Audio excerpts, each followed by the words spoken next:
హైదరాబాద్ కూకట్పల్లిలో విషాద ఘటన చోటు చేసుకుంది. ఉద్యోగం రాకపోవడంతో మనస్తాపానికి గురైన 24 ఏళ్ల యామిని ఓ ప్రైవేట్ హాస్టల్లో ఆత్మహత్యకు పాల్పడింది. సమాచారం అందుకున్న పోలీసులు ఘటనా స్థలానికి చేరుకుని మృతదేహాన్ని గాంధీ ఆసుపత్రికి తరలించారు. ఈ ఘటనపై కేసు నమోదు చేసిన పోలీసులు ఆత్మహత్యకు గల కారణాలపై దర్యాప్తు చేస్తున్నారు.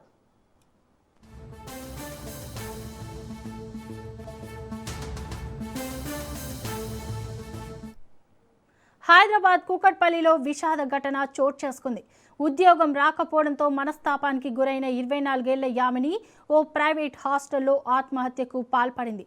సమాచారం అందుకున్న పోలీసులు ఘటనా స్థలానికి చేరుకుని మృతదేహాన్ని గాంధీ ఆసుపత్రికి తరలించారు. ఇక దీనిపై మరింత సమాచారం మా ప్రతినిధి ప్రవీణ్ అందిస్తారు. ప్రవీణ్, చెప్పండి. అయితే కూకట్పల్లిలో విషాదం చోటు చేసుకుంది.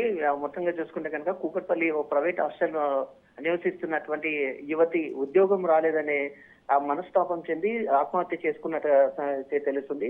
మొత్తంగా చూసుకుంటే ఉద్యోగం రాలేదనే కారణంతో ఆత్మహత్య చేసుకుందా లేకుంటే ఇతర కారణాలు ఏవైనా ఉన్నాయా అనే కోణం లోపల పోలీసులు దర్యాప్తు అనేది చేస్తున్నారు. అక్కడ ఆ యామిని మృతదేహం ఇప్పుడైతే గాంధీ ఆసుపత్రికి తరలించారు. దాని నుంచి కేసు నమోదు చేసి పోలీసులు దర్యాప్తు అయితే చేస్తున్నారు. దీనికి గల కారణాలు హైదరాబాద్ కూకట్పల్లిలో ఉంటున్నటువంటి ఆ యువతి ఆత్మహత్య చేసుకోవడానికి గల కారణాలు ప్రైవేట్ హాస్పిటల్లో అయితే ఉరి వేసుకుని ఆత్మహత్య చేసుకుంది కాబట్టి అదే చదువుతో పాటు ఇతర కారణాలు ఏవైనా ఉన్నాయా, ఆర్థిక కారణాలు ఏవైనా ఉన్నాయా అనే కోణం లోపల పోలీసులు దర్యాప్తు చేస్తున్నారు. వాళ్ళ తల్లిదండ్రులు అక్కడ చేరుకుంటే గానీ మొత్తం పూర్తి విషయాలు, ఆత్మహత్యకు సంబంధించిన పూర్తి విషయాలు ఇంకా తెలియాల్సి ఉంది. Right, thank you Praveen.